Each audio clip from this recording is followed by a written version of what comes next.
नमस्कार, मैं हूं सुधीर चौधरी और ब्लैक एंड व्हाइट में आपका स्वागत है। आज के ब्लैक एंड व्हाइट के दो हिस्से होंगे। पहले हिस्से में हम बजट का पूरा विश्लेषण आपके लिए करेंगे, क्योंकि यह बजट बहुत खास है, क्योंकि यह मोदी सरकार के इस कार्यकाल का आखिरी पूर्ण बजट है। यह बजट अमृतकाल का भी पहला बजट है और 2024 के लोकसभा चुनाव से पहले का भी आखिरी पूर्ण बजट है। इसलिए आप सबके लिए इस बजट को अच्छी तरह से समझना बहुत जरूरी है और आज हम आपको इस बजट का सामना करने के लिए पूरी तरह से तैयार कर देंगे और इस बजट में आपको इतना माहिर बना देंगे कि कल आप दूसरों को भी ये बजट पूरी अच्छी तरह से समझा पाएंगे।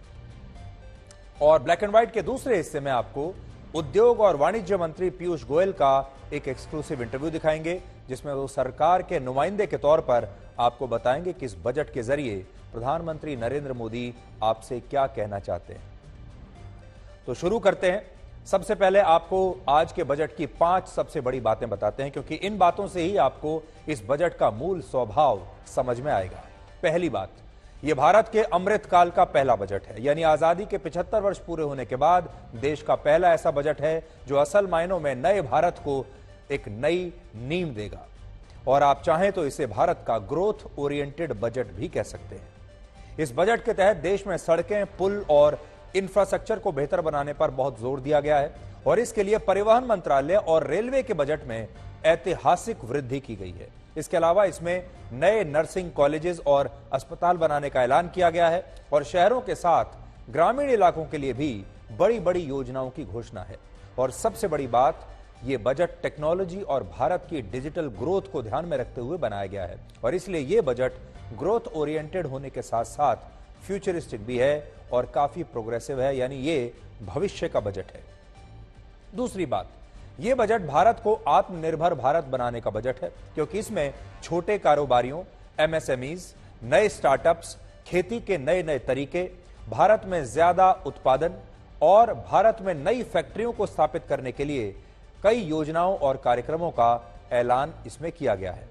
तीसरी बात, यह बजट भारत के मिडिल क्लास और लोअर मिडिल क्लास का भी बजट है, क्योंकि इसमें सरकार ने इनकम टैक्स की छूट 5 लाख रुपए से बढ़ाकर अब 7 लाख रुपए कर दी है। यानी अब नए टैक्स सिस्टम के तहत जिन लोगों की सालाना आमदनी 7 लाख रुपए या उससे कम है, ऐसे लोगों को अब इनकम टैक्स नहीं देना होगा। चौथी बात, यह सबका साथ और सबका विश्वास वाला बजट है, क्योंकि इसमें युवा, महिला, बुजुर्ग, आदिवासी, गरीब और समाज के अति पिछड़े वर्गों को ध्यान में रखकर इसे बनाया गया है। और बड़ी बात यह है कि सरकार ने मुफ्त योजनाओं का ऐलान करने से ज्यादा इस बात पर अपना पूरा फोकस रखा है कि देश के गरीबों को सशक्त कैसे बनाया जाए। यानी ये मुफ्त स्कीम वाला बजट नहीं है, ना तो इसमें किसी के कर्जे माफ किए गए हैं, ना ही इसमें किसी को बड़ी बड़ी सब्सिडीज दी गई हैं, ना ही इसमें कोई मुफ्त का माल बांटा गया है। लेकिन बड़ी बात इस बजट में यह है कि यह बजट देश के तमाम लोगों को इस काबिल बनाना चाहता है कि उन्हें अपना कर्जा माफ कराने की कभी जरूरत ना पड़े और वो इतने काबिल हो जाएं कि वो बहुत खुशी खुशी आराम से अपनी किस्तों को और अपने कर्जे को, अपने लोन को खुद ही चुका पाएं। पांचवी बात यह कि यह मौजूदा सरकार का आखिरी पूर्ण बजट है और इसमें कोई भी ऐलान चुनावों को ध्यान में रखकर नहीं किया गया है, बल्कि इसमें ज्यादातर घोषणाएं देश की ताकत और उसकी क्षमताओं को ध्यान में रखते हुए की गई है। यह मोदी सरकार का आखिरी वर्ष है चुनाव से पहले और इस कार्यकाल में यह उनका आखिरी पूर्ण बजट है। इसके अलावा इस बजट में कुछ और महत्वपूर्ण बातें भी लिखी गई हैं, जैसे पिछले 9 वर्षों में भारत में प्रति व्यक्ति सालाना आय दुगुनी से ज्यादा हो चुकी है और यह अब 1,97,000 रुपए है। यानी भारत में औसतन एक व्यक्ति अब सालाना 1,97,000 रुपए कमाता है। लगभग आप समझ लीजिए यह हो गया आपका लगभग 2 लाख रुपए। 9 साल में प्रति व्यक्ति आय दुगनी हो गई है। अब हमारे यहां प्रति व्यक्ति लगभग 2 लाख रुपए सालाना कमाता है। हालांकि बड़े बड़े देशों की तुलना में यह आज भी बहुत कम माना जाएगा, इसमें कोई खुश होने वाली बात नहीं है, लेकिन पहले के मुकाबले दुगना हो गया है, यह खुशी की बात है। चीन में प्रति व्यक्ति सालाना आय 9,71,000 है, अमेरिका में 58 लाख, ब्रिटेन में 36 लाख, जापान में 35 लाख और रशिया में प्रति व्यक्ति सालाना आय 9.5 लाख रुपए है और हमारे यहां सिर्फ 1,97,000 है। तो आप सोच सकते हैं। दूसरी बात, भारत दुनिया की 5वीं सबसे बड़ी अर्थव्यवस्था है जो 3.5 ट्रिलियन डॉलर्स की है, यानी 286 लाख करोड़ रुपए की हमारी अर्थव्यवस्था है। यह आपको वैसे भी जनरल नॉलेज के लिए भी पता होना चाहिए। 5वीं सबसे बड़ी अर्थव्यवस्था है और हमारी अर्थव्यवस्था है 286 लाख करोड़ रुपए की। कोई अगर आपसे पूछ भी ले तो आपको पता होना चाहिए कि आपके देश की अर्थव्यवस्था कितनी बड़ी है। डिजिटल पेमेंट की इंडस्ट्री में भारत अब पूरी दुनिया में नंबर 1 बन चुका है और पिछले साल हमारे देश में कुल 126 लाख करोड़ रुपए का डिजिटल पेमेंट ट्रांजैक्शन हुआ था। इसके अलावा स्वच्छ भारत मिशन के तहत भारत के 11 करोड़ 70 लाख घरों में भारत सरकार द्वारा शौचालय बनवाए गए हैं और आज भारत में 47 करोड़ 80 लाख बैंक अकाउंट्स ऐसे हैं जो प्रधानमंत्री जन धन योजना के तहत खोले गए हैं और अब तक भारत सरकार देश के 11 करोड़ 40 लाख किसानों के खातों में 2,20,000 करोड़ रुपए ट्रांसफर कर चुकी है और इस स्कीम के तहत किसानों को सालाना 6,000 रुपए की मदद सरकार देती है। तो 2,20,000 करोड़ रुपए जो है वो किसानों के अकाउंट्स में ट्रांसफर सरकार कर चुकी है और ये उन्हें 3 अलग अलग किस्तों में ये मिलते हैं पैसे साल में। हालांकि किसी भी बजट को तब तक नहीं समझा जा सकता जब तक आपको सरकार की कुल आमदनी और सरकार के कुल खर्च के बारे में ना पता हो। इसलिए बजट को समझना है तो पहले आप सरकार की ये बैलेंस शीट देखिए। इस बार सरकार ने कुल मिलाकर 45 लाख करोड़ रुपए का बजट पेश किया है। तो ये एक और नई बात है जिसे आप नोट कर लीजिए। ये बजट है 45 लाख करोड़ रुपए का। अब इसमें अपना योगदान ढूंढ लीजिए, आपका योगदान कहां है इस 45 लाख करोड़ रुपए में। यानी सरकार ने कहा है कि वो वित्त वर्ष 2023 और 24 में कुल 45 लाख करोड़ रुपए खर्च करेगी और इस हिसाब से देखें तो अगले वित्त वर्ष में भारत का प्रति व्यक्ति सालाना खर्च 32,000 रुपए होगा। आमतौर पर सरकार साल भर में जितना पैसा खर्च करती है उसे ही कुल बजट कहा जाता है, लेकिन बजट में सबसे महत्वपूर्ण हिस्सा होता है सरकार की खुद की आमदनी यानी सरकार की अपनी इनकम का। अनुमान है कि इस साल सरकार की कुल आमदनी 27,20,000 करोड़ रुपए होगी जबकि उसका कुल खर्च है 45 लाख करोड़ रुपए। यानी सरकार अपनी आमदनी से 17,87,000 करोड़ रुपए ज्यादा खर्च करेगी और यह उसका घाटा होगा। सरकार की कुल आय को टोटल रिसीट कहते हैं और सरकार अपने खर्च पूरे करने के लिए जो लोन लेती है वो भी उसकी आमदनी का ही हिस्सा होता है। इसलिए इस हिसाब से हमने 27,20,000 करोड़ रुपए जो सरकार की कुल आमदनी आपको बताई वो लोन की राशि को हटाकर है। बड़ी बात यह है कि सरकार को उसकी आमदनी का एक हिस्सा यानी 27 लाख करोड़ रुपए में से लगभग 23 लाख करोड़ रुपए टैक्स के जरिए मिलेगा, जो टैक्स आप भरते हैं जिसे हम नेट टैक्स रिसीट कहते हैं। प्रधानमंत्री मोदी के नेतृत्व में पहला पूर्ण बजट वर्ष 2015 में पेश हुआ था जो 17,77,000 करोड़ रुपए का था। तो पहला बजट था 17,77,000 का और आज देखिए मोदी सरकार का इस कार्यकाल का आखिरी बजट है 45 लाख करोड़ रुपए का। तो 2015 से 2023 में हम कहां से कहां आ गए, 17 लाख से 45 लाख करोड़ पर आ गए हैं। अब यह समझना जरूरी है कि आखिर सरकार का सबसे ज्यादा पैसा खर्च कहां हो रहा है। मान लीजिए सरकार पूरे साल में 100 रुपए खर्च करती है तो इसमें से सबसे ज्यादा 20 रुपए वो अपने पुराने कर्जे का ब्याज देने में ही खर्च कर देती है। सरकार पर जो 152 लाख करोड़ रुपए का कर्ज है उस पर ब्याज देने में ही सरकार के 20 रुपए खर्च हो जाते हैं, यानी 20% आमदनी खर्च हो जाती है। बाकी बचे 80 रुपए में से 7 रुपए सरकार के सिर्फ सब्सिडी देने में खर्च होते हैं, यानी जो सब्सिडी सरकार फूड, फर्टिलाइजर्स और पेट्रोलियम प्रोडक्ट्स पर लोगों को देती है उस पर सरकार के 7 रुपए खर्च हो जाते हैं 100 में से। वास्तविक आंकड़ों में कहें तो इस साल सब्सिडी पर सरकार के लगभग 3,75,000 करोड़ रुपए खर्च होंगे और यह राशि भारत के कुल डिफेंस बजट के आसपास है, क्योंकि सरकार का डिफेंस बजट, रक्षा बजट, उस पर सालाना खर्च भी इस हिसाब से 8 रुपए है और सब्सिडी पर 7 रुपए है। तो हमारा जो रक्षा का बजट है उसमें हम 100 में से 8 रुपए खर्च कर देते हैं। सोचिए देश की सुरक्षा और सब्सिडी पर सरकार का खर्च लगभग बराबर है। जितना हम अपनी रक्षा के लिए खर्च करते हैं उतना ही खर्च सब्सिडी पर कर देते हैं। इसके अलावा 4 रुपए सरकार के पेंशन देने में खर्च हो जाते हैं और केंद्रीय योजनाओं पर सरकार का कुल खर्च 9 रुपए है, जबकि केंद्रीय क्षेत्र की योजनाओं पर कुल खर्च 17 रुपए और है। अब यह देखिए कि बजट के हिसाब से टॉप 5 मंत्रालय कौन से हैं, यानी वो 5 मिनिस्ट्रीज कौन सी हैं जिन पर सरकार सबसे ज्यादा खर्चा करेगी। पहला नंबर है परिवहन मंत्रालय का, जिसे 5,17,000 करोड़ रुपए इस बार मिले हैं और यह बजट पिछली बार की तुलना में 1,65,000 करोड़ रुपए ज्यादा है। परिवहन का मतलब हुआ सड़कें, पुल और दूसरा इंफ्रास्ट्रक्चर, यानी सबसे ज्यादा पैसा सरकार इंफ्रास्ट्रक्चर में लगाने वाली है, इसीलिए परिवहन मंत्रालय को सबसे ज्यादा पैसा दिया गया है और पहले के मुकाबले 1,65,000 करोड़ रुपए बढ़ा दिया गया है। इसलिए सड़कें बनेंगी, पुल बनेंगे और यातायात के जो दूसरे आपको इंफ्रास्ट्रक्चर चाहिए उस पर खर्चा होगा। दूसरे नंबर पर रक्षा मंत्रालय है, जिसे 4,32,000 करोड़ रुपए दिए गए हैं और पिछली बार के मुकाबले इस बार हमारा डिफेंस बजट 47,350 करोड़ रुपए बढ़ा दिया गया है।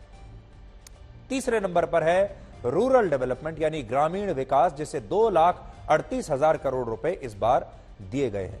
रूरल डेवलपमेंट किसी भी देश के लिए बहुत जरूरी है, चुनाव से पहले तो वैसे भी बहुत जरूरी होता है, क्योंकि हमारे देश की बड़ी जनसंख्या गांवों में रहती है, ग्रामीण इलाकों में रहती है, इसलिए ग्रामीण इलाकों के विकास पर बहुत ज्यादा ध्यान देने की जरूरत है और सरकार ने इसे अपने एजेंडे में बहुत ऊपर रखा है, तीसरे नंबर पर रखा है। चौथे नंबर पर है होम मिनिस्ट्री यानी गृह मंत्रालय, जिसे 1,34,000 करोड़ रुपए इस बार दिए गए हैं। पांचवें नंबर पर है शिक्षा मंत्रालय, जिसे 1,12,000 करोड़ रुपए इस बजट में से मिलेंगे और छठे नंबर पर है देश का स्वास्थ्य बजट, जो पिछले साल 86,000 करोड़ रुपए था और इस बार इसे लगभग 89,000 करोड़ रुपए कर दिया गया है, क्योंकि हमने पिछले 2-3 साल में देखा कोविड के दौरान हमें यह समझ में आया कि किसी भी देश में स्वास्थ्य का जो इंफ्रास्ट्रक्चर है वो बहुत अच्छा होना चाहिए, डॉक्टर्स होने चाहिए, नर्सिंग स्टाफ होना चाहिए, दवाइयां होनी चाहिए, अस्पताल की सुविधा सबको मिलनी चाहिए। इसके अलावा रेलवे के बजट में ऐतिहासिक वृद्धि हुई है। रेलवे को इस बार 2,40,000 करोड़ रुपए दिए गए हैं और यह बजट 2013 और 14 के बजट की तुलना में बहुत ज्यादा है। 2013 और 14 में रेलवे का बजट सिर्फ 63,000 करोड़ रुपए था और सोचिए आज कितना बढ़ चुका है। 63,000 रुपए था 2013-14 में और अब है लगभग 2.5 लाख करोड़ रुपए।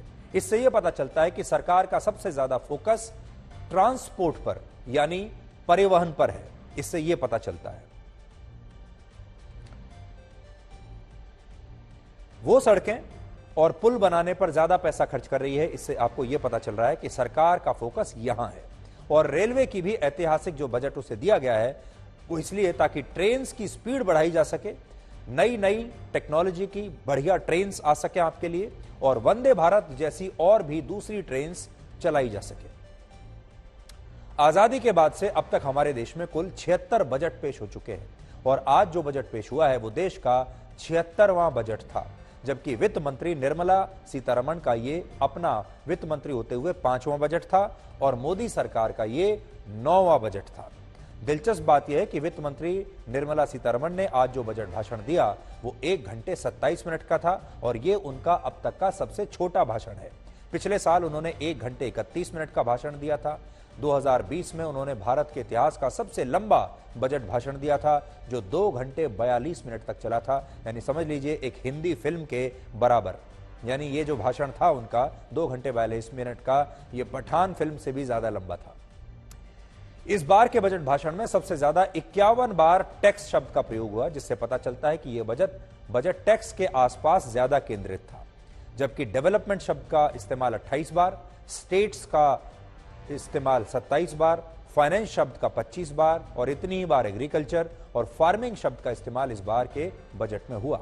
इसके अलावा यूथ शब्द का इस्तेमाल 8 बार, आदिवासी शब्द का 6 बार, डिजिटल और ऑनलाइन शब्द का 17 बार, अमृतकाल शब्द का 9 बार इस्तेमाल हुआ और ये शब्द इस बजट के मूल स्वभाव को समझाने के लिए आपको काफी हैं। इससे आपको ये पता चलेगा कि निर्मला सीतारमण ने अपने बजट के भाषण में सबसे ज्यादा किन शब्दों का प्रयोग किया और जिस शब्द का जितना प्रयोग हो रहा है उसका महत्व सरकार के लिए उसके हिसाब से आपको समझ में आ जाएगा। हालांकि आज जो पॉइंट इस बजट की सबसे बड़ी हेडलाइन बना वो है इनकम टैक्स, यानी आपकी आय पर लगने वाला वो टैक्स जिसमें मोदी सरकार ने इस बार बहुत बड़ा बदलाव कर दिया है। जो नौकरी पेशा लोग हैं वो हर बजट से पहले ये उम्मीद लगाकर बैठते हैं कि उनका टैक्स कम हो जाएगा, और आज सुबह से ही इसकी चर्चा हो रही थी। लेकिन ये बदलाव है क्या और इसका लाभ किसे मिलेगा, पहले आप ये समझ लीजिए। ये मिडिल क्लास के लिए बहुत जरूरी है। सरकार ने ऐलान किया है कि अब से 7 लाख रुपए तक की सालाना आमदनी पर लोगों को कोई टैक्स नहीं देना। यानी जिन लोगों की साल भर की आमदनी 7 लाख रुपए या उससे कम है, ऐसे लोगों से सरकार टैक्स नहीं लेगी। लेकिन यह छूट नए टैक्स सिस्टम के तहत दी जाएगी। अब आप सोच रहे होंगे कि यह नया टैक्स सिस्टम क्या है, भाई इसे भी समझाइए। तो इसका मतलब है नया टैक्स स्लैब। फिलहाल देश में 2 तरह के टैक्स स्लैब सिस्टम्स हैं। एक टैक्स स्लैब है जो दशकों से हमारे देश में चला रहा है, पुराने जमाने का, और एक नया टैक्स सिस्टम है जो वर्ष 2020 में लागू हुआ था।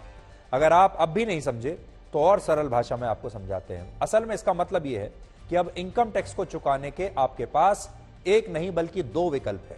इन दोनों में से एक स्कीम चुन लीजिए। पहला विकल्प है वो पुराना टैक्स सिस्टम जिसके तहत 2.5 लाख रुपए की सालाना आय पर कोई टैक्स नहीं लगता, 2.5 से 5 लाख रुपए की आय पर 5%, 5 से 10 लाख रुपए की आय पर 20% और 10 लाख से ज्यादा की आय पर 30% टैक्स लगता है। यह पुराना टैक्स सिस्टम अब भी लागू है, जिसके तहत लोग सरकार को टैक्स चुका सकते हैं और टैक्स में छूट का लाभ भी ले सकते हैं। लेकिन मान लीजिए किसी व्यक्ति की आय 6 लाख रुपए है, तो उस व्यक्ति की 2.5 लाख रुपए की आय पर कोई टैक्स नहीं लगेगा, लेकिन 2.5 से 5 लाख रुपए की आय पर उसे 5% के हिसाब से 12,500 रुपए का टैक्स देना पड़ेगा, और बाकी के 1 लाख रुपए पर उसे 20% के हिसाब से 20,000 रुपए का टैक्स और देना पड़ेगा। यानी इस हिसाब से 6 लाख रुपए की कुल आय पर पुरानी टैक्स व्यवस्था के तहत 32,500 रुपए का टैक्स बन गया। हालांकि पुरानी टैक्स व्यवस्था में यह व्यक्ति चाहे तो वो अपनी इन्वेस्टमेंट पर सरकार से डिस्काउंट ले सकता है, रिबेट ले सकता है, यानी छूट ले सकता है अगर वो दिखाए कि मैंने कहां कहां इन्वेस्ट किया हुआ है। लेकिन नए टैक्स सिस्टम में उसे छूट नहीं मिलेगी, क्योंकि नए टैक्स सिस्टम में टैक्स की दरें बहुत ही कम है।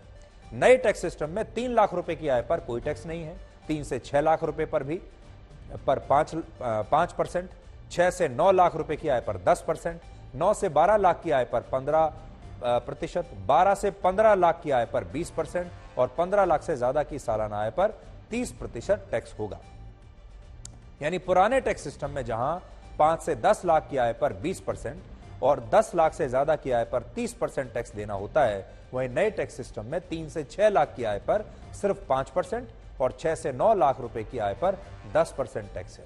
यानी पुराने टैक्स सिस्टम के मुकाबले नए टैक्स सिस्टम में टैक्स की दरें बहुत कम है। और नए टैक्स सिस्टम का बड़ा फायदा यह है कि अगर कोई व्यक्ति इसके तहत अपनी आय पर सरकार को टैक्स देता है तो उसे 7 लाख रुपए की इनकम पर पूरा रिबेट मिलेगा, यानी 7 लाख रुपए की सालाना आय तक उसे कोई टैक्स नहीं देना होगा। अब तक यह छूट 5 लाख रुपए की आय पर लागू होती थी, अब नए टैक्स सिस्टम में यह लिमिट 7 लाख रुपए हो गई है।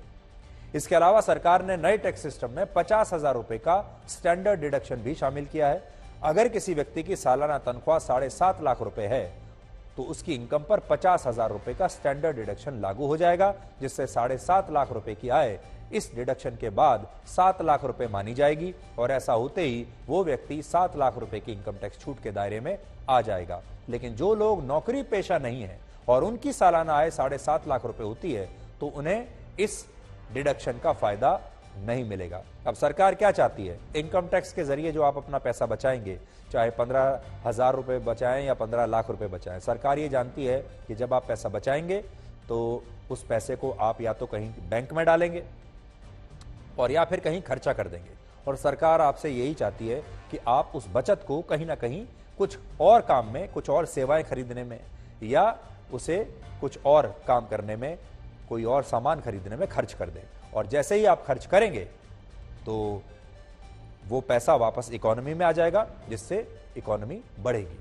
अब इस सवाल पर आते हैं कि इससे फायदा कितना होगा। तो इस टैली में आप देख सकते हैं कि 3 लाख रुपए की इनकम पर पहले 2,500 रुपए टैक्स सरकार को जाता था, जो नए टैक्स सिस्टम के तहत शून्य हो जाएगा, यानी 2,500 रुपए का फायदा। इसी तरह 3 से 6 लाख रुपए की आय पर पहले 22,500 रुपए टैक्स बनता था, अब 15,000 रुपए का टैक्स बनेगा और 7,500 रुपए का फायदा होगा। इसी तरह से 6 से 9 लाख रुपए की आय पर 25,000 रुपए का और 12 से 15 लाख रुपए की आय पर 37,500 रुपए का आपको फायदा होगा। ये आपकी बचत होगी और सरकार, जैसा मैं आपको कह रहा था, ये सोचती है कि इस बचत को आप वापस बाजार में कुछ ना कुछ सामान खरीदने में खर्च कर देंगे। और सरकार इस बार उसकी जो कोशिश है वो ये है कि सरकार भी ज्यादा से ज्यादा पैसा खर्चे इंफ्रास्ट्रक्चर में और आप भी ज्यादा से ज्यादा पैसा खर्चे ताकि इकोनॉमी और बड़ी हो। अब दो बातें आपको समझनी है। पहली बात यह कि जिन लोगों की सालाना आय 7 लाख रुपए या इससे कम है वो लोग मिडिल क्लास और लोअर मिडिल क्लास में आते हैं। इस हिसाब से देखें तो इनकम टैक्स छूट को 5 लाख रुपए से 7 लाख रुपए करना यह बताता है कि सरकार ने इस बजट को पूरी तरह से मिडिल क्लास और लोअर मिडिल क्लास पर केंद्रित रखा है। और भारत की 83% आबादी यानी 140 करोड़ लोगों में से 116 करोड़ लोग मिडिल क्लास और लोअर मिडिल क्लास में आते हैं। तो 83% आबादी को मोदी सरकार ने इसमें कवर कर लिया, उन्हें खुश कर दिया। तो यह एक बड़ी बात है। हालांकि किसी नतीजे पर पहुंचने से पहले दूसरी बात भी जान लेनी चाहिए आपको, वो ये हमारे देश में सिर्फ 6 करोड़ लोग ही अपने इनकम पर सरकार को इनकम टैक्स देते हैं और ये लोग पूरे भारत की आबादी के सिर्फ 4.3% लोग ही हैं। अब आप सोचिए, देश में सिर्फ 4.3% लोग ही सरकार को इनकम टैक्स देते हैं और इनमें भी 3.5% लोग तो ऐसे हैं जो 9.5 लाख रुपए की सालाना आय तक इनकम टैक्स रिटर्न फाइल करते हैं।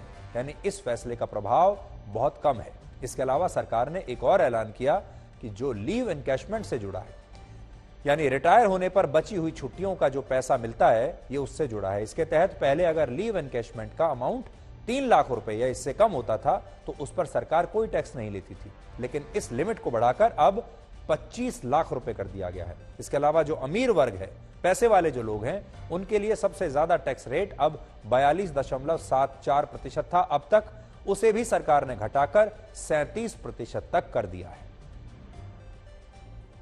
बहुत सालों से बहुत सारे कमिटियों भी रिपोर्ट दिया कि उसको सिंप्लीफाई करो। जी। और टैक्स इवेशन का और टैक्स अवॉइडेंस का एक मुख्य कारण ये होता है कि जब रेट ज्यादा रहते हैं लोग अन्य रास्ते ढूंढते हैं जिससे उससे बच पाएंगे। अगर रेट कम हो जाता है लोगों के मन में अच्छा ठीक है इतना ज्यादा नहीं पे करो।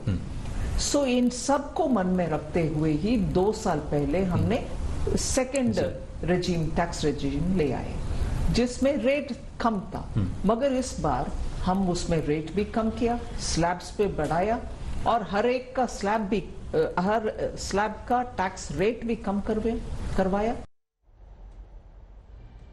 अब आपको यह बताते हैं कि इस बजट में युवा, महिला, गरीब और किसानों के लिए क्या है, क्योंकि देश में सबसे ज्यादा वोटर्स इसी वर्ग के हैं और इसकी शुरुआत हम युवाओं से करना चाहते हैं क्योंकि इस समय भारत पूरी दुनिया की सबसे बड़ी युवा शक्ति है।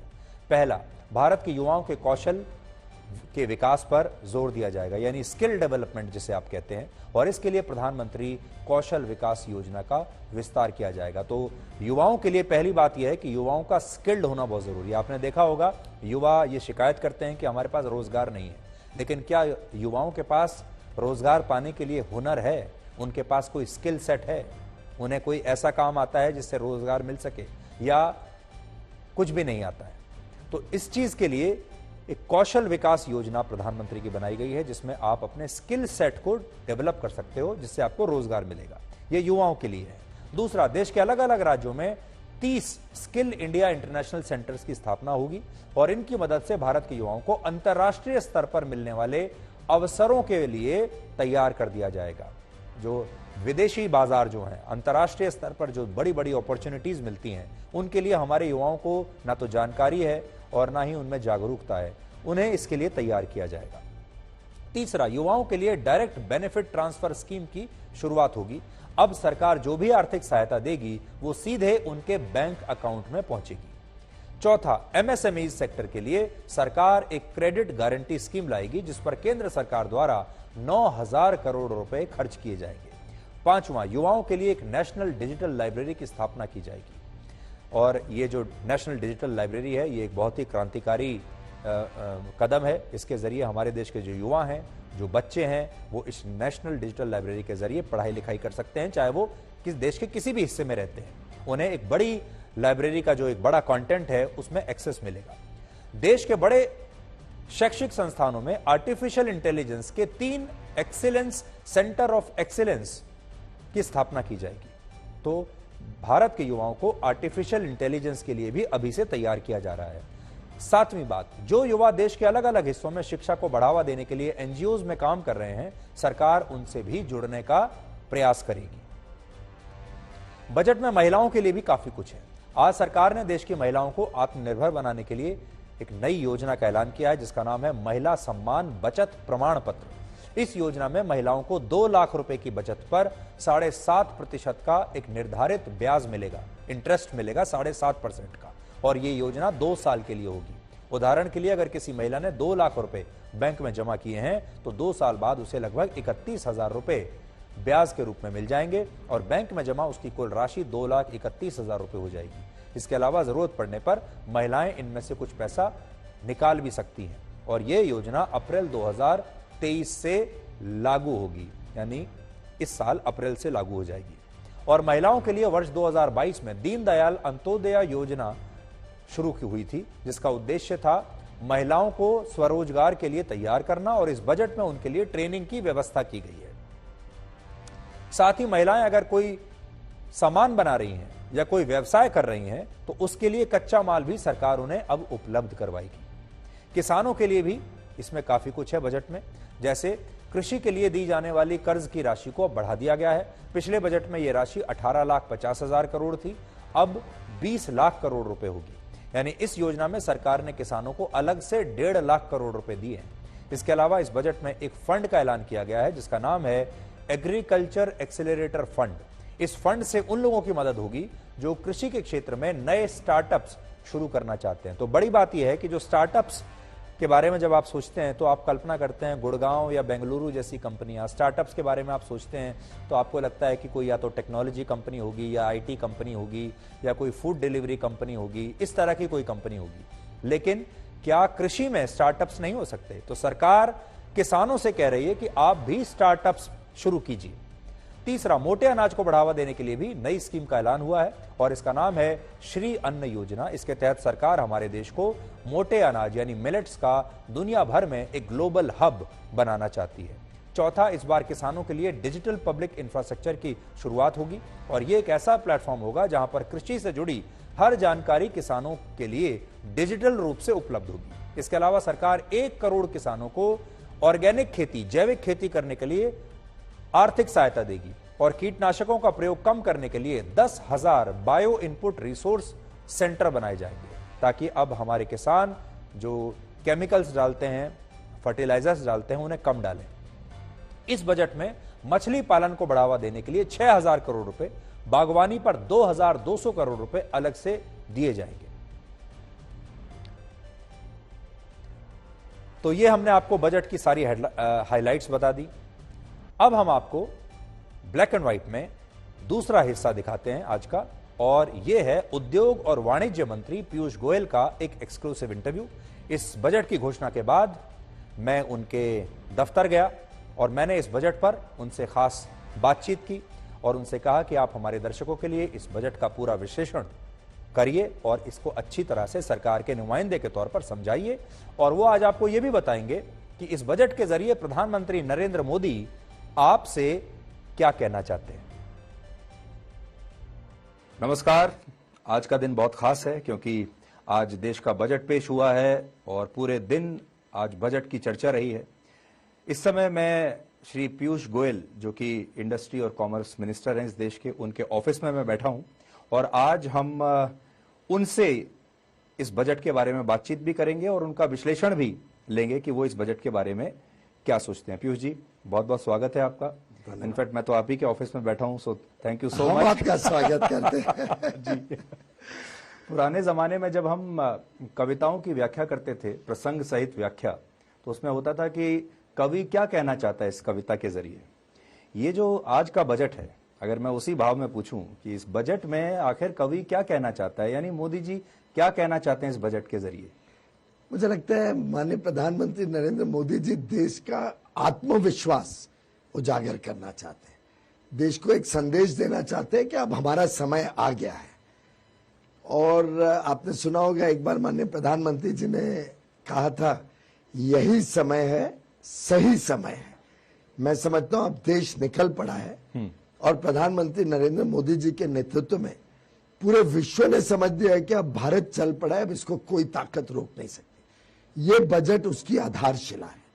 ये बजट विश्व को एक संदेश देता है, बताता है कि 140 करोड़ लोग आत्मनिर्भर बनना चाहते हैं, आत्मविश्वास के साथ अब काम कर रहे हैं, कर्तव्य भावना लोगों में कूट कूट के भर गई है और अब देश में अवसरों की कमी नहीं है। अब जो मेहनत करना चाहे, जो काम करना चाहे, उसके लिए बहुत सारे अवसर खुलते जा रहे हैं, आगे भी खुलते रहेंगे। हुनर को तैयार किया जा रहा है, देश के युवा युवतियों को, समाज के हर वर्ग की चिंता बिना भेदभाव के की जा रही है और देश एक ताकतमंद अर्थव्यवस्था तो बनेगा ही, लेकिन साथ ही साथ पूरे देश को साथ में लेके चलेगा। इससे पहले हम देखते थे कि बजट एक पॉलिटिकल टूल होता था, चुनाव जीतने के लिए उसका इस्तेमाल होता था। और क्योंकि ये लोकसभा चुनाव से पहले आखिरी फुल बजट है, तो लोग उम्मीद कर रहे थे कि एक चुनावी बजट होगा, इसमें आप बहुत सारे लॉलीपॉप्स देंगे, बहुत सारी मिठाइयाँ, रेवड़ियाँ, ये सब बांटेंगे। तो इसको चुनावी बजट कहना सही होगा? फ्यूचरिस्टिक बजट, मिडिल क्लास का बजट, गरीब का, उद्योगपति का? How will you define it? मैंने जैसे बताया, ये 140 करोड़ भारतवासियों का बजट है। चुनावी बजट जैसा तो इसमें कुछ है ही नहीं। आप गहराई से देखें तो इसमें उस प्रकार के हैंडआउट्स वगैरह का तो कुछ जिक्र भी नहीं है। वैसे मैं आपको बताऊं, and I said with great pride, 2014 के चुनाव के बाद और 2019 के चुनाव के बाद, दोनों वक्त चुनाव के तुरंत बाद जब हम सबके साथ माननीय प्रधानमंत्री जी बैठते थे, तो उनका पहला डायरेक्शन रहता था कि अब चुनाव खत्म हो गया, अब हमें सिर्फ काम करना है और कोई निर्णय चुनाव के दृष्टिकोण को रखते हुए नहीं लेना है। देश हित को ही प्राथमिकता देनी है, देश के लिए, देश की जनता के लिए, देश के गरीबों के लिए, देश के मध्यम वर्ग के लिए, देश के लिए महिलाओं के लिए, समाज के हर वर्ग को बिना भेदभाव के हम कैसे लाभ पहुंचा पाए, ये हमारा निरंतर प्रयास रहना चाहिए। अब अगर फोकस की बात करें तो इंफ्रा पर फोकस है, technology, innovation, 5G, smart cities, फिर रेलवेज और फिर श्री अन्न मिलेट पर भी काफी फोकस दिया गया है। योजनाओं के नाम भी आपने बड़े अच्छे ढूंढ ढूंढ के निकाले हैं, हिंदी में अच्छे नाम निकाले हैं। लेकिन एक चीज जो उसमें मिसिंग है वो ये है कि मेजरेबल डिलीवरी कैसे होगी? संख्या के हिसाब से आप कैसे बता सकते हैं कि इतने लोगों को इसमें रोजगार मिल जाएगा, इतने लोग इसमें लाभान्वित होंगे? वो जो लास्ट माइल जो कैलकुलेशन है वो इसमें मिसिंग है। इसलिए मिसिंग मैं नहीं मानता हूं इसमें, क्योंकि हमारा ट्रैक रिकॉर्ड बोलता है। आप याद करिए, आज से 4 साल पहले 3.5 लाख करोड़ के करीब कैपिटल इन्वेस्टमेंट होता था बजट के माध्यम से। 3.5 को 5.5 किया गया, 7.5 किया गया, 10 लाख किया गया। इफेक्टिव कैपिटल एक्सपेंडिचर देखें, जो कई स्कीम्स में भी हमने बदलाव करके सेंट्रली स्पॉन्सर्ड स्कीम्स के माध्यम से स्टेट्स को पैसा देते, जिसमें भी हम फोकस करते हैं कि कैपिटल एक्सपेंडिचर को प्रमोट करें। उदाहरण के लिए मनरेगा भी आजकल खड्डा खोदना और भरना नहीं है, उसमें भी हम कैपिटल ऐसे इस्तेमाल करते हैं कि कुछ ठोस वास्तु खड़ा हो। प्रधानमंत्री मित्र योजना, पीएम मित्र योजना, टेक्सटाइल पार्क्स खड़े होंगे, इंफ्रास्ट्रक्चर क्रिएट होगा जिसमें इंडस्ट्री लग सके। तो एक कोशिश हमारी निरंतर ये रही है कि पैसा का सदुपयोग कैसा हो, और पूरी दुनिया इस बात को मानती है। रिजर्व बैंक के हाल के रिपोर्ट में भी आया था कि आप सिर्फ पैसा बांट दो किसी को तो उसका कोई मल्टीप्लायर इंपैक्ट बहुत अच्छा नहीं होता है इकोनॉमी में। एक बार खर्चा करता है व्यक्ति और बात खत्म हो जाती है। पर जब आप इंफ्रास्ट्रक्चर या कैपिटल इन्वेस्टमेंट में पैसा खर्चते हैं, आप रोड बनाते हैं, रेलवे स्टेशन को सुधार करते हैं, आप नई रेलवे लाइन या डेडिकेटेड फ्रेट कॉरिडोर बनाते हैं, नया हवाई अड्डा, वाटरवे, पोर्ट, इन सब चीजों में जब आप खर्चा करते हैं तो उसका मल्टीप्लायर इफेक्ट इकोनॉमी में होके लगभग 3.5 गुना उसका लाभ पहुंचता है। उदाहरण के लिए रोड बन रही है, सीमेंट, स्टील, मट्टी, फलाना ढिमका, कारीगर लग रहे हैं, कारपेंटर लग रहे हैं, शटरिंग लग रही है, ये सब चीजों में तो रोजगार होता ही है, पर जो भी मटेरियल लग रहा है उसमें अलग रोजगार होता है। जितना रोजगार में जाता है वो फिर कंज्यूम होता है, लोग उसका खर्चा करते हैं, कमाई का कंज्यूम करते हैं, तो डिमांड ग्रोथ होती है, वो डिमांड फर्दर इकोनॉमी को ग्रोथ की तरफ लेके जाती है। तो एक इन्वेस्टमेंट ग्रोथ होती है, एक कंजम्पशन ग्रोथ होती है। And both help each other. तो इन्वेस्टमेंट से कंजम्पशन ग्रोथ होती है, कंजम्पशन ग्रोथ फिर इन्वेस्टमेंट को प्रोत्साहन देता है। तो जब ये दोनों का मिलन होता है तो 1 रुपया जब सरकार खर्चती है कैपिटल में तो 3.5 गुना उसका जीडीपी को या इकोनॉमी को बल मिलता है। और देश के 140 करोड़ लोगों को कैसे ये बजट अपना लगे उसकी चिंता करता है और एक आधारशिला बनाता है, चाहे वो फाइनेंशियल फंडामेंटल्स हो, मैक्रो इकोनॉमिक फंडामेंटल्स हो, चाहे वो लोगों के खर्चा हो, लोगों की रोजमर्रा की चीजें हो, या चाहे देश को एक लंबे अरसे के लिए अच्छी आधारभूत सुविधाओं से युक्त करने की बात हो, जिससे लॉजिस्टिक्स कॉस्ट कम होगा, हमारी कंपेटिटिवनेस बढ़ेगी, आगे चल के महंगाई का बोझ कम होगा, आगे चल के निर्यात बढ़ेगा। इन सब चीजों को मद्देनजर रखते हुए ये एक आधारशिला है अमृत काल में देश के प्रवेश की और कैसे ये देश अगले 25 वर्ष में एक विकसित देश बनेगा। हम 5 ट्रिलियन इकोनॉमी कब बन जाएंगे?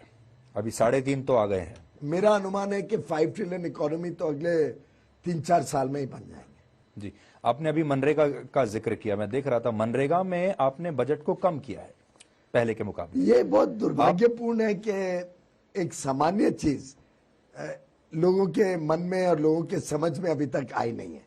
मनरेगा का बजट एक डिमांड बेस्ड बजट होता है, कितनी डिमांड आएगी उसके हिसाब से अलग अलग समय पे वित्त मंत्रियों ने इसको बढ़ाया है। सप्लीमेंट्री डिमांड हर 3-4 महीने में आती है, पार्लियामेंट के समक्ष मॉनसून सेशन में आती है, विंटर सेशन में आई थी, अब बजट सेशन में भी आएगी। सप्लीमेंट्री डिमांड से बढ़ाया जाता है। ये इस बार ऐसा लगता है कि ट्रांसपोर्ट मिनिस्ट्री पे बहुत खास जोर है और आपने रेलवे में अचानक से इतना पैसा बढ़ा दिया है, तो ये भी एक नई चीज देखने को आ रही है। तो इसके पीछे क्या सोच है?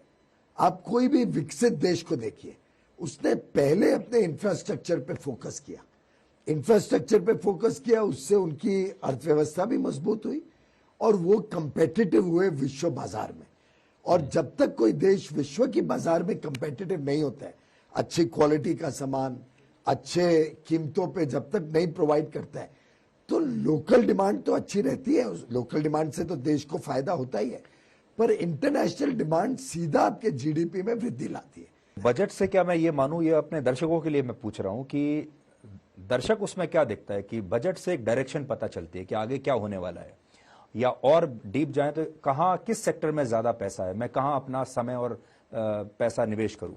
तो क्या हम ये कहें कि हमारा जो यूथ है वो अपने आप को infra, technology, innovation, 5G, railways, अगर किसान है तो मोटा अनाज, इस तरफ जाए? अब मैं और इतनी चीजें गिना सकता हूं जो इस बजट के माध्यम से आपको देखने को मिलेगी। उदाहरण के लिए टूरिज्म पे जो थ्रस्ट देने की बात है, उदाहरण के लिए जो हमारे कामगार कारीगर हैं जो अपने हाथ से विश्वकर्मा जिनको दर्जा दिया गया, जो काम करते हैं, तो इससे सीधा हैंडीक्राफ्ट, हैंडलूम, इन सब सेक्टर्स में स्किल डेवलपमेंट करके उनके लिए नए अवसर मिलेंगे।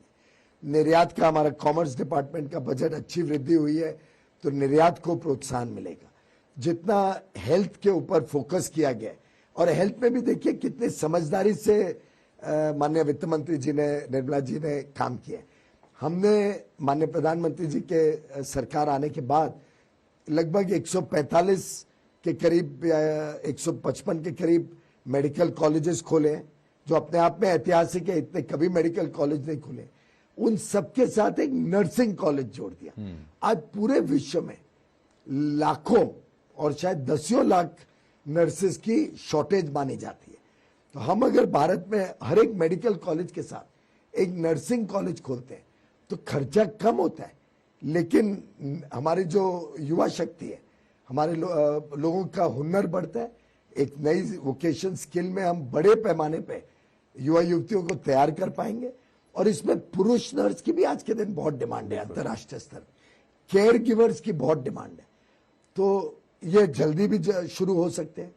तो हर मेडिकल कॉलेज के साथ नर्सिंग कॉलेज शुरू होता है तो लाखों की संख्या में हम विश्व में हमारे नर्सेज को, पुरुष और महिला दोनों को नए नौकरी दिलवा पाएंगे। और भारत में भी इनके लिए डिमांड तो बढ़ती रहती है निरंतर। कल रात को मैं अपने शो में ब्लैक एंड व्हाइट में लोगों को बता रहा था कि राम राज्य का जो टैक्स का सिद्धांत था, जो गोस्वामी तुलसीदास ने कहा है, वो ये कि राजा को टैक्स ऐसे वसूलना चाहिए जैसे सूर्य पृथ्वी पर समुद्र और नदियों से पानी को सोखता है और फिर बरसात वर्षा के रूप में सबके ऊपर दोबारा से पानी को बरसाता है, जो कि समान रूप से होता है। लेकिन टैक्स जब सोखा जा रहा हो तो प्रजा को पता नहीं चलना चाहिए, दिक्कत नहीं आनी चाहिए। क्या आपका टैक्स सिस्टम उसे सूट करता है कि प्रजा, यहां तो मैं देख रहा हूं कि प्रजा परेशान हो रही है टैक्सेशन से। देखिए, टैक्स सिस्टम में दो एस्पेक्ट्स है, एक टैक्स अमाउंट और एक टैक्स का कलेक्शन का प्रोसेस। जहां तक टैक्स के कलेक्शन का प्रोसेस है, उसमें तो मैं समझता हूं आप भी मानेंगे कि अमूलचूल परिवर्तन किया गया है। एक फेसलेस असेसमेंट होते हैं, आज सब फेसलेस असेसमेंट है। अफसर को पता नहीं किसका रिटर्न असेस हो रहा है। हजारों लाखों या करोड़ों असेसमेंट तो 24 घंटे में हो जाते हैं, क्योंकि सीधा टेक्नोलॉजी के माध्यम से, आर्टिफिशियल इंटेलिजेंस के माध्यम से ही उनका असेसमेंट हो जाता है। कुछ केसेस में अगर स्क्रूटनी में भी जाता है तो फेसलेस है, व्यक्ति को पता नहीं है टैक्स असेसर को कि टैक्स पेयर कौन है। और बड़ा क्लिनिकली और ऑनेस्टली ईमानदार व्यवस्था को हम सफलता से लागू कर पाए। रिफंड आपका सीधा आपके डायरेक्ट खाते में आ जाता है, किधर आपको धक्के नहीं खाने पड़ते हैं, समय सीमा में। और आप देश भर में पता लगा लीजिए, अब जितने लोगों के पास जाएंगे आपको पता चलेगा हमारा रिफंड सीधा बैंक में, हमने रिटर्न समय पे फाइल किया तो समय पर रिफंड आ गया। तो प्रोसीजर और प्रोसेस में तो मैं समझता हूं बहुत सरलता की तरफ बढ़ रहे हैं, और ये तो एक प्रोसेस है, आगे भी बढ़ते रहेगा और सुधरते रहेगा। और स्लैब्स, जहां तक टैक्स के रेट्स और टैक्स कलेक्शन का सवाल है, लगभग माननीय प्रधानमंत्री और वित्त मंत्री ने अलग अलग माध्यम से, कई बार एग्जेम्पशंस बढ़ा के, कई बार सहूलियतें बढ़ा के, कई बार लिमिट्स बढ़ा के, कई बार टैक्स रेट्स कम करके, अलग अलग तरीके से सहूलियत देते रहे हैं। तो आप सिर्फ अगर स्लैब्स ही देखें तो आपको शायद एक जानकारी मिलेगी, पर आप वर्षों से, जो 9 वर्ष हो गए, अब आप एक एक बजट को असेस करेंगे तो आपके ध्यान में आएगा कि कई बार एग्जेम्पशंस में छूट दी, स्टैंडर्ड डिडक्शन कुछ वर्ष पहले इंट्रोड्यूस कर लिया गया। आज 7 लाख तक की जिसकी इनकम है, और ये टैक्सेबल इनकम है, 7 लाख की इनकम नहीं, यानी 60,000 रुपए महीना कमाई नहीं, टैक्सेबल इनकम की बात हो रही। तो टैक्सेबल इनकम जिसकी 7 लाख रुपए तक है, उसको टैक्स से बाहर ही कर दिया गया है, 0 टैक्स हो जाएगा, जो पहले 5 लाख रुपए थी। तो टैक्स की जो आज कलेक्शन है वो बहुत सीमित लोगों से ही होती है, एग्जैक्टली जो राम राज्य में कहा गया था। और जिसकी कैपेसिटी है वो जब देश के निर्माण के लिए, देश के आगे के उज्जवल भविष्य के लिए योगदान देता है, तो टैक्स पेयर वैसे नाराज नहीं होता है। टैक्स पेयर को आनंद आता है जब उसका टैक्स सदुपयोग होता है। टैक्स पेयर को आनंद आता है अगर उसको पता चलता है कि मेरे टैक्स में भ्रष्टाचार नहीं हुआ है। तो मैं समझता हूं टैक्स पेयर अपने आप को, अब मैं आपको बताता हूं विपक्ष क्या कह रहा है। विपक्ष का कहना है कि बिल्कुल आपका जो सिस्टम है वही गलत है, आपने हीरा सस्ता कर दिया और आटा महंगा कर दिया। ऑप्टिक्स का है पूरा खेल, सिर्फ ऑप्टिक्स के लिए ये बनाया गया है। इस आरोप पर आप क्या कहते हैं? कितनी नासमझी का ये आरोप है, इसको सुधीर जी आप ही समझिए। Lab grown diamond, lab grown diamond आज अधिकांश एक्सपोर्ट होता है, निर्यात होता है, जिससे फॉरेन एक्सचेंज इनकम आती है, जिससे हजारों और आगे चल के मैं मानता हूं लाखों लोगों को रोजगार मिलेगा। जो डायमंड आज इंपोर्ट होते हैं और यहां प्रोसेस होते हैं, प्रोसेसिंग में लाखों लोगों को रोजगार मिलता है, तो हम सब जानते हैं। जेम एंड ज्वेलरी का और डायमंड्स का तो लगभग 90-95% डायमंड्स, विश्व भर के डायमंड्स भारत में प्रोसेस होते हैं और फिनिश होते हैं। अब ये सब आयात किए जाते हैं, उसके बदले अगर लैब पे लैब ग्रोन डायमंड बनता है तो वो उतने ज्यादा रोजगार देगा, हमें अभी आयात नहीं करना पड़ेगा डायमंड, भारत में डायमंड बनने शुरू होंगे। उसमें लेकिन एक सीड लगता है छोटा सा, वो सीड को टैक्स पे किया, क्योंकि वो समझो, मैं अगर आपको परिप्रेक्ष्य में दूं तो 100 रुपए की चीज में वो सीड तो 3-4 रुपए का होता है, उस पर 3-4 रुपए के ऊपर छूट दी है इनकम इंपोर्ट ड्यूटी की, जिससे हम कंपेटिटिव बने। और जो विश्व भर में जो डिमांड लैब ग्रोन डायमंड की बढ़ रही है, अब इसका गत 2-3 वर्षों का आंकड़ा देखोगे तो 2 गुना 4 गुना निर्यात बढ़ा है। अगले 5 साल का टारगेट इसको 8 गुना निर्यात बढ़ाने का है, 8 गुना निर्यात बढ़ाने का है। अब देखिए, आज के बजट के बाद जनता आपसे ये भी पूछेगी कि अच्छे दिन कब आएंगे हमारे और राम राज्य कब आएगा। देखिए, ये कई वर्षों से लोगों को खासतौर पे मीडिया के लोगों को ये पूछने का एक रूटीन सा बन गया। मैं समझता हूं ये परिप्रेक्ष्य में देखना पड़ता है। क्या वो 3.5 करोड़ लोग जिनको मुफ्त में प्रधानमंत्री आवास योजना में घर मिला, वो दुआ नहीं देते हैं माननीय प्रधानमंत्री नरेंद्र मोदी जी को? आपको मैं लाखों ऐसे उदाहरण दे सकता हूं जहां हमें फीडबैक आया है कि हमने कभी सपने में नहीं सोचा था कि हमारे खुद का घर होगा। जो हमने सोचा था कि हम छोटी छोटी सेविंग्स कर रहे हैं घर बनाने की, एक व्यक्ति बीमार हुआ, घर में सब सेविंग्स साफ हो गई, सेविंग्स तो गई सो गई, ऊपर लोन मेरे सिर पे आ गया। क्या 50 करोड़ लोगों को जिनको मुफ्त में आयुष्मान योजना में माननीय प्रधानमंत्री जी स्वास्थ्य सेवा दे रहे हैं, क्या वो दुआ नहीं देते हैं प्रधानमंत्री जी को? कई के हार्ट ऑपरेशन, कई का नी का ऑपरेशन, चल नहीं पाते थे, कई की अलग अलग बीमारियां, डायलिसिस ले लो जिसमें कोई इलाज नहीं करा पाते थे, सोचते थे हमारे भाग्य में लिखा है। आज ऐसे लाखों लोगों को, करोड़ों लोगों को जब मुफ्त में स्वास्थ्य सेवा मिलती है तो क्या उनके लिए एक परिवर्तन और अच्छा दिन नहीं आए? और राम राज्य की बात रही जी, तो 1 जनवरी 2024 को आपको टिकट काटना है अयोध्या जाने के लिए। जी जी। ऐसा लोग अक्सर कहते हैं कि अगर आपने इकोनॉमिक्स पे ध्यान दिया तो पॉलिटिक्स खराब हो जाती है। Good economics is bad politics. अगर आप ये ऐसा कहते हैं कि आपकी चुनावों पर नजर नहीं है, तो आपको ऐसा लगता है कि इस बजट से आपको चुनावों में मदद मिलेगी, या आप ऐसा सोच ही नहीं रहे हैं? प्रधानमंत्री नरेंद्र मोदी जी ने, जैसा मैंने पहले कहा, निरंतर हमें यही कहा है कि देश हित और जनहित को प्राथमिकता दें।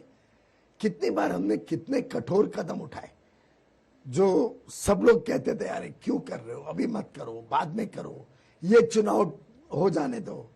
मैं आपको ऐसे सैकड़ों उदाहरण निकाल के भेज सकता हूं जहां पे एक्चुअली कई बार तो कैबिनेट तक में कोई ना कोई मंत्री ने उठाया कि साहब 3 महीने बाद ये चुनाव है इस राज्य में, उसके बाद ले लेना। कभी प्रधानमंत्री is he a risk taker? He is not a risk taker, he is a believer. He believes कि जनता बड़ी समझदार है, जनता अपने हितों को समझती है, जनता ईमानदारी को दाद देती है, जनता रिकग्नाइज करती है कि मेरा भविष्य एक चुनाव और एक इलेक्शन का भविष्य नहीं है, मेरा भविष्य और मेरे परिवार और बच्चों का भविष्य लंबे अरसे का भविष्य है। और जनता पे उनको अटूट विश्वास है और जनता को प्रधानमंत्री मोदी जी पर। आपने जैसे जिक्र किया कि जब कैबिनेट में इस तरह की बात होती है कि आप कभी कहते हैं कि ये काम कर लीजिए तो चुनाव में फायदा हो सकता है, या अगर किया तो नुकसान हो सकता है, या कभी इस तरह की बात होती है जब आपके कॉम्पिटिटर्स रेवड़ियां बांटने की बात करते हैं कि फ्री में दे दीजिए, उनका अक्सर प्रधानमंत्री का क्या रिएक्शन होता है? ये मैं थोड़ा बजट के कोर्स के बाहर पूछ रहा हूँ, since you are associated with it so closely. माननीय प्रधानमंत्री जी और मंत्रियों के बीच प्रिविलेज होती है कॉन्वर्सेशंस, तो बाहर तो हम नहीं बता सकते हैं, पर मेरे मतलब I have so many examples in my mind where I have gone to him के साहब ये निर्णय मैं लेना चाह रहा हूं। इनफैक्ट एक तो बहुत ही रिसेंट मेरी कॉन्वर्सेशन है माननीय प्रधानमंत्री जी के साथ। I hope I am authorized to say, but ईमानदारी से मैंने एक सुझाव रखा कि ये मैं करने जा रहा हूं और इससे बहुत लाभ होगा। उन्होंने वहीं स्ट्राइक डाउन कर दिया। अच्छा, करना भी है तो अब चुनाव के बाद करना है, ये चुनाव के हिसाब से मैं निर्णय नहीं लेने दूंगा तुम्हें। बहुत रिसेंट और ऐसा चुनाव जहां पे हमने अभूतपूर्व विजय पाई है बिना वो निर्णय के लिए। और मतलब गुजरात चुनाव से पहले जिस निर्णय को मैं लेने जा रहा था उस क्षेत्र में टोटल स्वीप, 100% स्वीप। लेकिन प्रधानमंत्री जी कहते हैं कि ये मेरे पास मत लेके आओ, चुनाव के हिसाब से मुझे निर्णय लेना है। किसने बोला है चुनाव में फायदा नुकसान होता है एक एक निर्णय से। तो इस बजट में भी कंसिस्टेंसी से फायदा होता है। आप ईमानदार सरकार 9 साल तक देते हो, फायदा होता है।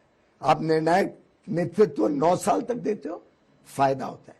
आप देश की अर्थव्यवस्था को, उसकी आधारभूत व्यवस्थाओं को सुधारते हो, फायदा होता है।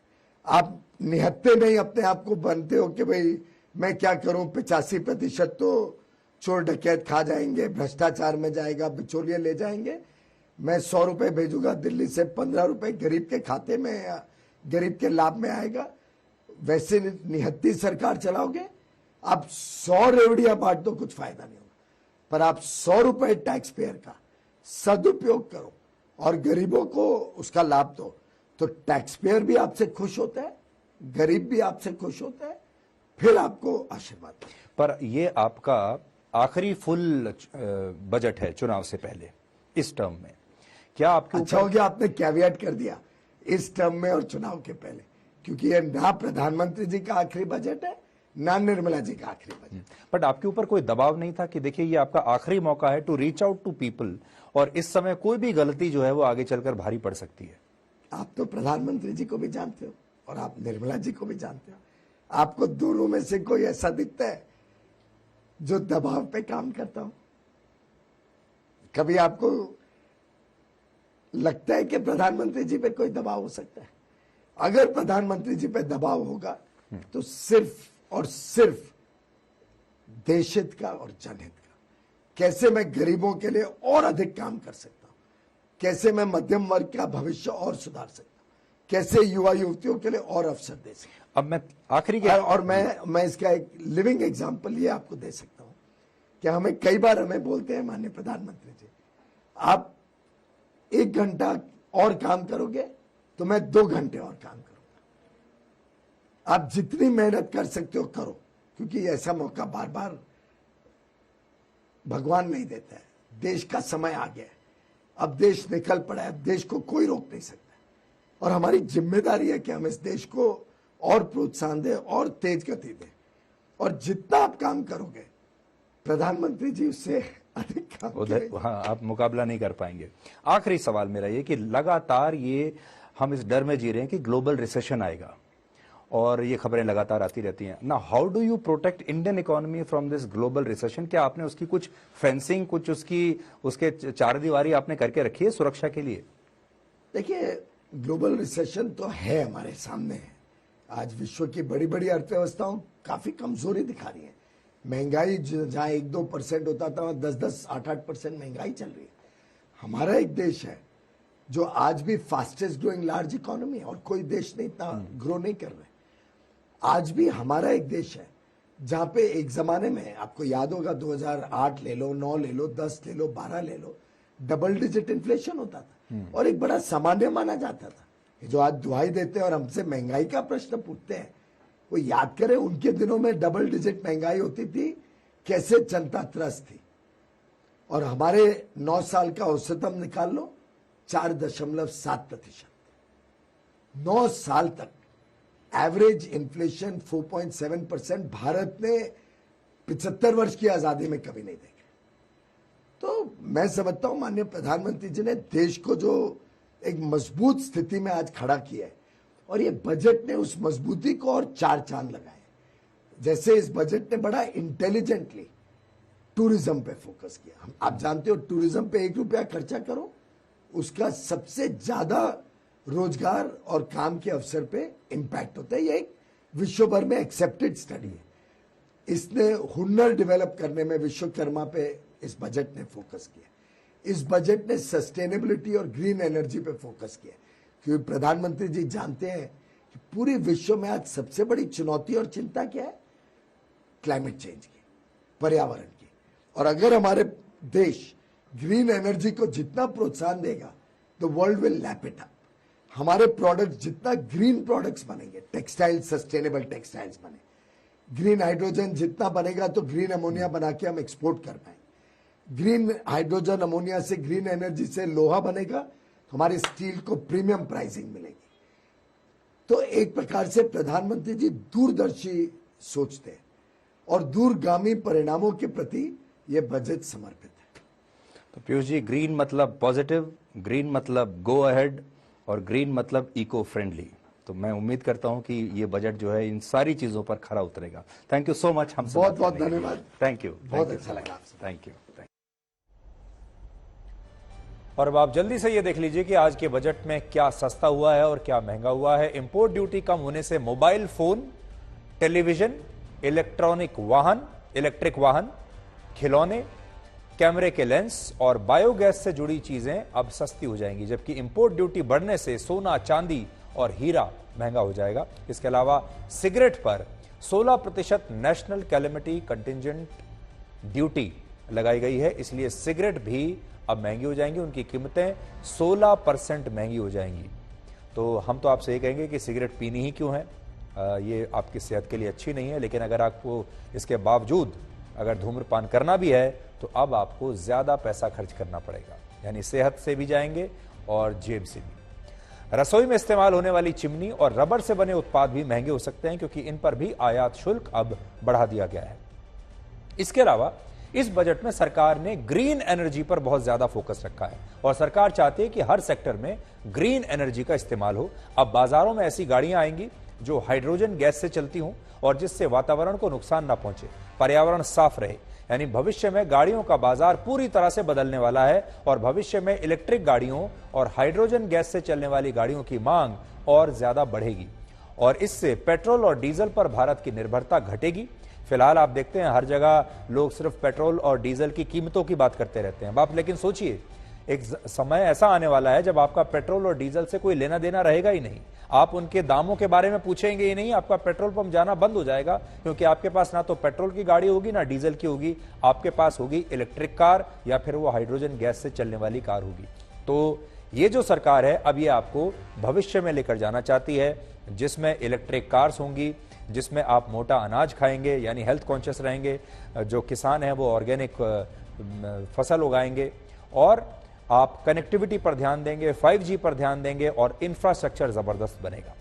तो आज के लिए ब्लैक एंड व्हाइट में इतना ही। अब आपसे हमारी अगली मुलाकात होगी कल रात 9 बजे। तब तक आप खुश रहिए, सुरक्षित रहिए, स्वस्थ रहिए और आंखें बंद करने से मुसीबत नहीं टलती और मुसीबत आए बिना आंखें खुलती नहीं।